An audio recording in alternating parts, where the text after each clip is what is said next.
Hey, what's up guys? I'm Steve Wells, and today we are going to be talking about a shoe from a brand that people have been going crazy over, and that is the On Cloudswift. So On is a little bit newer of a brand from Switzerland.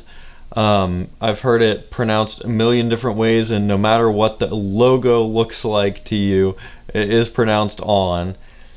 They all have these clouds in the midsole that are going to compress as you're coming down and give you some cushioning through that. So the Swift is supposed to be one of On's higher cushioning neutral trainers. I've even heard it compared to like the Brooks Glycerin and New Balance 1080, which I definitely don't see at all. This is not going to be a super soft cushiony ride or anything like that. The Cloudswift definitely is going to be kind of more substantial of a running shoe though. Definitely can put more miles on it than you could in like a Cloud, or even like probably a Cloud Flow or something like that. So what makes On so popular right now? Honestly, I think it's just because they're kind of cool looking and they're unique.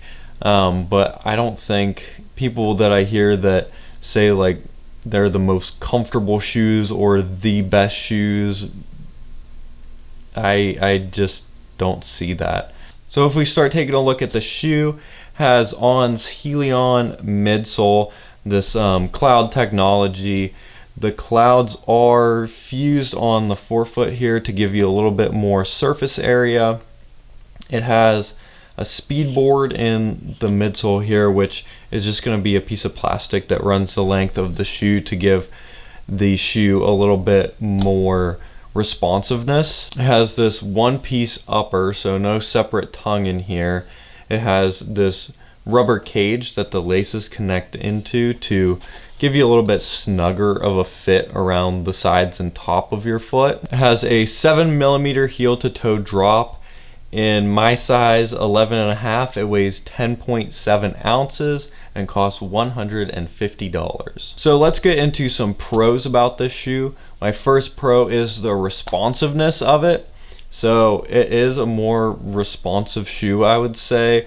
Not going to be a ton of cushioning, kind of counter to what On says about it. It really doesn't feel like a lot of soft cushioning to me, so it is more responsive in that way, and also with that speed board in there kind of stiffens it up a little bit more so you get some spring as you're taking off.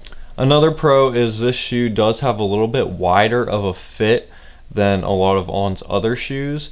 I don't have an especially wide foot, but I do have problems with the width in especially like the midfoot of a lot of On's other shoes, but that wasn't something that I was experiencing in this one quite as much. So if you have a little bit wider of a foot and you're dead set on getting On's, this might be one to consider. Another pro is actually the cushioning. So while I keep saying like it's not as cushioned as everyone says it is, it definitely is more cushioned than a lot of On's other shoes. So if you're comparing this to the Cloud X, even like Cloud Flow, I would say that this one probably has a little bit more cushion. So this upper, I'm not quite sure how I feel about it. I do like that you're not going to have a tongue moving around, obviously. This cage on the sides here definitely helps get a little bit better of a lockdown. If it didn't have this cage, I really don't think that I could run in this shoe at all with the way that it fits me, but with this cage it does make it so that it fits enough that I can go out and run some miles in it. So my last pro is that this is a pretty cool looking shoe. A lot of people, whenever I go out wearing these, will be asking me where I got them and asking me about the shoe. It's just kind of unique looking and goes well with lots of different things. Like, oh, I can wear them to work with jeans, or I can wear them out on a run. You could wear them to the gym, that kind of thing. And it's not gonna look out of place in any of those settings. So let's move into some cons. So I'm gonna start off with the cushioning, but the cushioning for longer runs. So this shoe is awesome up to probably 5 or 6 miles. I've taken this shoe up to, I think, 7 miles, and right around 5 or 6 is where I really start feeling the ground a lot more than I would want to under the ball of my foot. So if I was doing 10, 20, 30 miles in this shoe, I really think that I would be pretty uncomfortable by the end of it. So my next con is the laces. So all of On's laces are so skinny, and you really can't get a good lockdown with them. I would like it to be a little bit stretchier, I feel like. And also with this shoe specifically, I have seen people really pulling it tight to try to get a lockdown on it, and these laces ripping right through this rubber on the cage here. And also I've seen it ripping these pieces out down here as well. So when it comes to the fit of this shoe, it's kind of weird because with the way that it's built, it just fits you or it doesn't. So I've seen people that put this shoe on and I'm like, yeah, that's a perfect fit. That's the shoe you should go with. But whenever I put this on and whenever a lot of other people put this shoe on, I have a lot of problems with a ton of movement in my heel. So that's not something that I complain about very often. That's something that bothers a lot of other people more than it bothers me. But I really just cannot get my heel locked down in this shoe. I do think it has to do with the lacing here. I feel plenty secure through the midfoot, but there's just so much movement on the heel that it makes me keep pulling this tighter and tighter, hoping that it'll stop my heel from moving in there. Ends up hurting the top of my foot or something like that. So I think that there are definitely people that the fit will be perfect for, but it definitely was not for me and is not necessarily for everyone. So my next con is the durability of the heel. Now granted, some people may have been crushing their foot in there and pressing this all down and made a hole in the back that way. That's probably how half of them did it.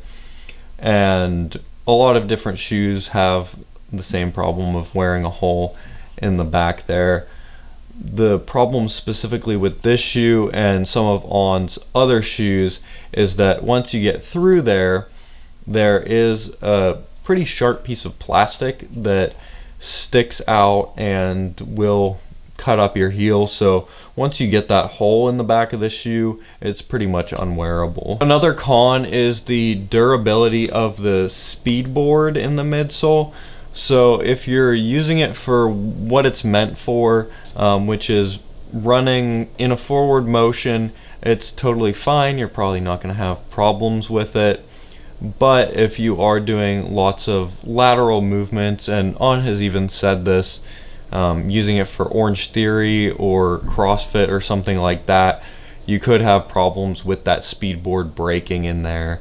And even sometimes if people are just kind of bending the shoe, if you push it too far, you can break the speed board by doing that. So another con with this shoe is I think that the price is just a little bit high. So it's $150. If you gave me this shoe and asked me the price and I didn't know anything about the rest of On's lineup, I would say that it was probably $130. So I really think that is about what this shoe is worth as it is. The higher price point is what a lot of On stuff has because they're a premium brand. I'm not sure exactly what that means because there are lots of other premium shoe brands that aren't charging quite as much. But at that $150 price point, if you want the name and you want the cloud technology, that's what you're gonna have to pay. And my last con, the final con, the con that On is known for, and that is rocks getting stuck all up in this midsole, having to clean them out all the time. Every time you notice you're scraping along, you have to stop and pick another rock out. They definitely have made it better. It used to be that these were straight up and down here and rocks would really get wedged in there, but it is more of a V shape now, so you kind of need the right shaped rock to fit in there. But I have had it happen a couple of times. And something else to keep in mind, my mom had the problem of stepping in dog poop with this midsole, and as you can imagine, it was not very easy to clean that out of there. So you definitely have people that say that Ons in general are the best running shoe out there. There's nothing better. They're the most comfortable things there are. And you have other people on the other side saying that they're not even considering any of them running shoes and they don't even deserve a second look. I think that some of the models are definitely more legit running shoes than other ones are. I probably wouldn't go out and do 10 miles in a Cloud, but there are definitely people that do that. I think that if I was using it as a daily trainer all the time and I had to use one of On's shoes, I would probably choose the Cloudswift over their other models. And I think that if this shoe fits you right, if you're looking for something to do up to 5 miles, but you're also looking for something you can wear to the gym, you can wear around and have people notice that your shoes are unique and look cool, that this would definitely be a good option for you. So I hope this video was helpful. Please let me know if you have any questions down in the comments. Be sure to like and subscribe, and I will talk to you guys next week.